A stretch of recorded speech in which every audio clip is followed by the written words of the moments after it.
Well, hey guys, welcome to Veteran Outdoorsman Channel. We're going to talk today about a classic pump shotgun, one that really got everything started. A lot of people aren't very familiar with it nowadays because you don't see that many of them out there. But if you shoot a pump shotgun, you have this design to thank for that, regardless of what model it is. It is uniquely American. Very few other countries will you see pumps, same as lever actions and rifles. If you missed it, go back and look at my Winchester 94 video that just dropped. So what is that classic firearm that we're going to talk about today? One of John Moses Browning's finest. And that would be the Winchester 1897. Some of you were going to say thought I was going to say a Model 12, didn't you? Nope. This one came before, and this one got it started. Let's start. Back in 1893, there was a Winchester design called the 1893. Imagine that. And it was a little weaker. It was a 2 9/16 or 2.5-inch chamber. Many, if not all, had Damascus barrels. It was designed for black powder.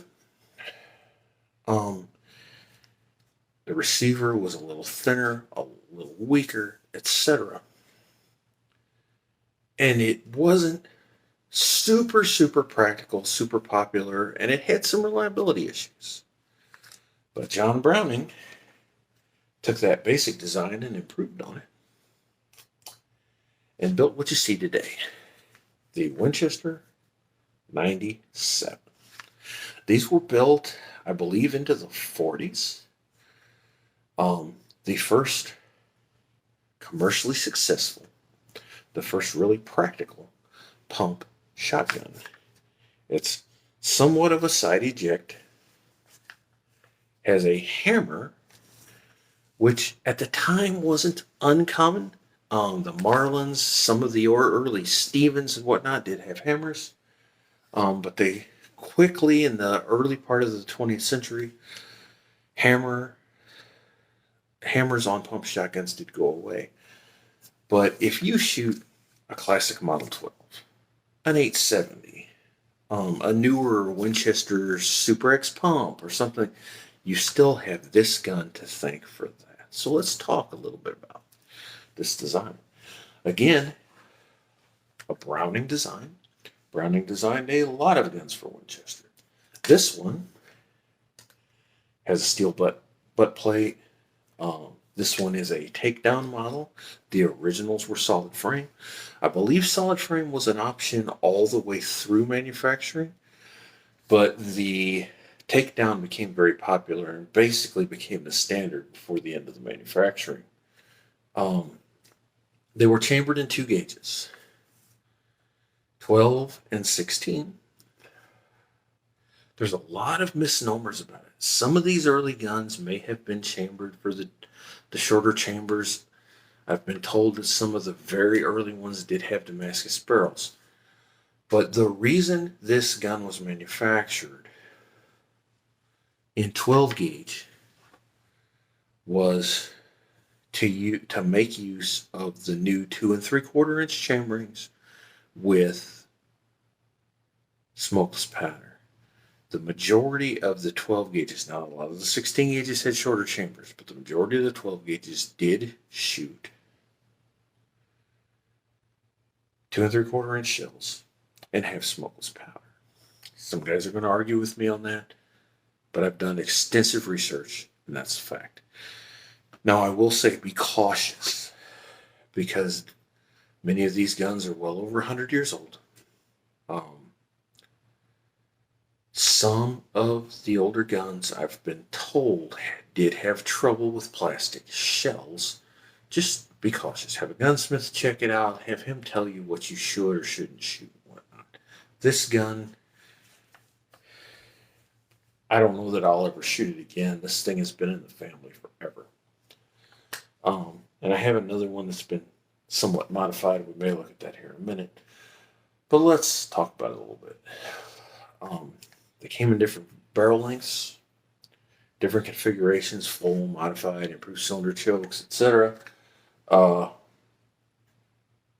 they could come with fairly nice figured wood on it. If you can see that, this actually has pretty nice wood on it. Came factory with walnut stocks, blued steel. They were really popular for shooting matches. Turkey shoots, where you shoot cards like this. Try to shoot an X or a paper card. Try to get a pellet closest to an X. And somewhere along the line, someone who did that got a hold of this gun and had the barrel hot rolled and choked down to about 660. They didn't come factory quite that tight. Otherwise, this thing is original. But that was done to it. Another popular thing to do to these guns, and I know people are going to cringe, but that's fine. That was to mount a scope on them and thread them for choke tubes, do some chamber work,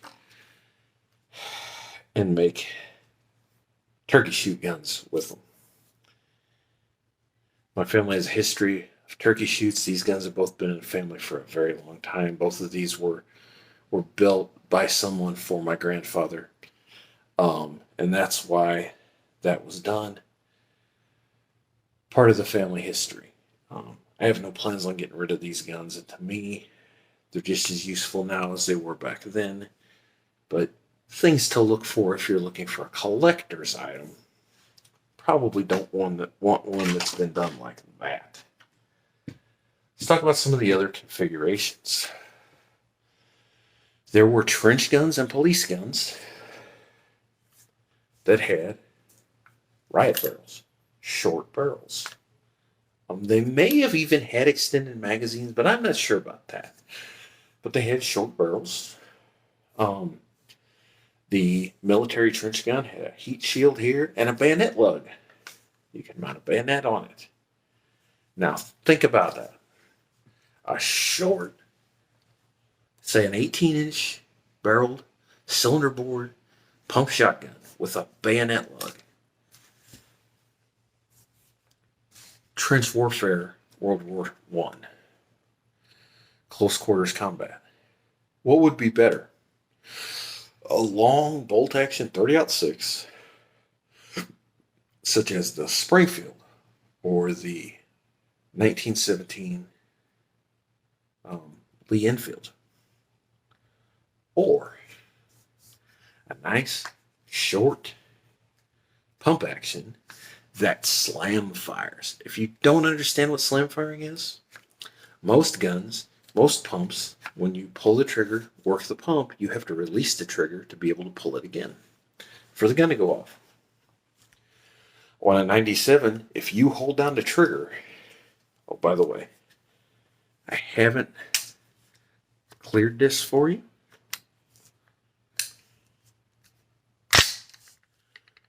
Let me show you it's clear.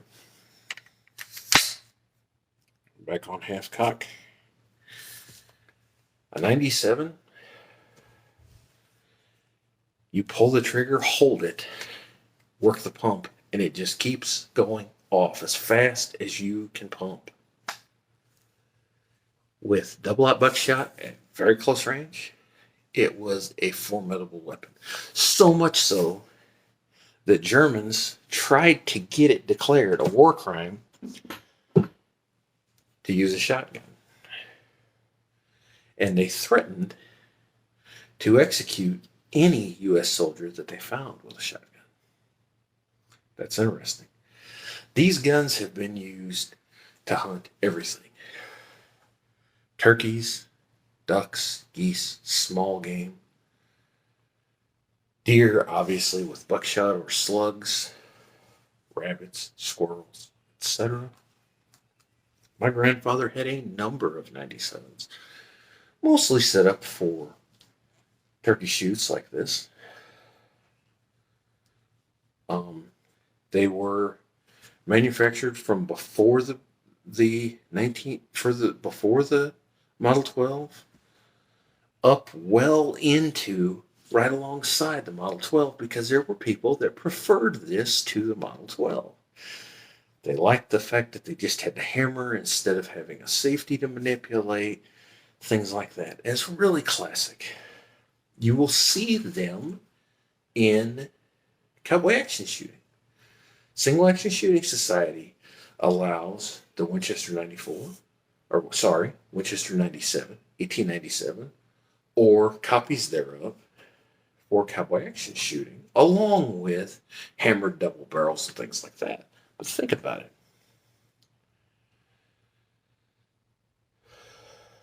If you're accustomed in your hunting and whatnot to shooting a pump, you'd be more accustomed to the Model 97 when it came to cowboy action shooting. And again, 1897, they're old guns. Say, well, how do I find one of these? These things haven't been manufactured in 80 years, whatever the case may be. Norinco made copies of them, solid frame versions. I don't believe they made any of the takedowns. And they were the short barreled versions to the best of my knowledge. But they did make copies of them that were imported into the early 2000s. And I've been told, though they had cheaper wood and whatnot, that they're pretty reliable. They're very strong. They would be stronger than an early Model 97, and certainly made for modern ammo. So that would be a consideration. Well, I've got an old Model 97. I'd really like to shoot it. Go get it checked out. Take it to a gunsmith. Get it checked out. Paul Harrell on his channel has an old 97 that he still shoots, and he still shoots high brass loads, 3 3/4 dram, 1 1/4 ounce shells. And somebody's gonna say, "Well, that's way too much for these 97s." They shot the old 12 gauge smokeless powder buckshot loads in World War I with these guns. 9 pellet double-aught buck is right at 1 1/4 ounce, and the higher loads were either 3 1/4 or 3 3/4 dram equivalent. So you're basically shooting the same shells.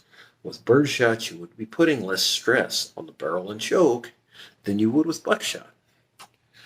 But again, get it checked out by a gunsmith. Don't take my word for it. They're excellent old guns.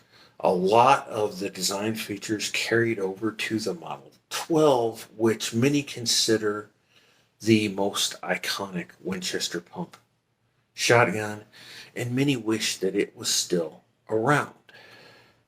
Myself included. I'd like to buy a brand new one. But unfortunately, they're no longer manufactured. There have been some runs by Browning. And I believe in 12 and 20 gauge was Model 12. But no redos of the Model 97 other than the Norinco imports that were made years ago.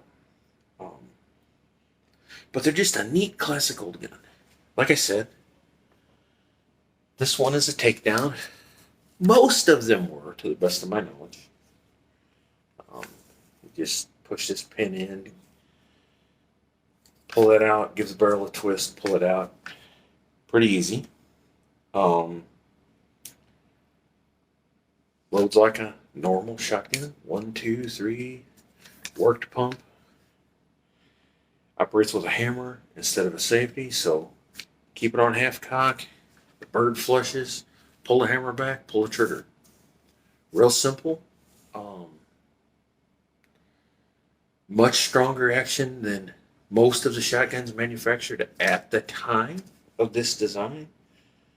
And again, it started America's love for the pump shotgun. So if you shoot a pump, if you like pumps, you have this gun to thank. You have John Moses Browning to thank. And if you've got one of these old 97s sitting in a closet, Go get it checked out, see if it's safe to shoot, dust it off, and you might find yourself with a smile on your face when you pull the trigger. You might find yourself with a bruise if you've got one like this. We'll see you later, guys. Like, subscribe. Hope you enjoyed the video. Put in the comments what you do like, what you don't like. If there's some guns that you'd like me to review, things like that, some different topics and whatnot. Trying to really get this channel going and pushed out. That's why I'm going to be dropping a lot of videos here real soon. God bless you. We're going to see you in the next video.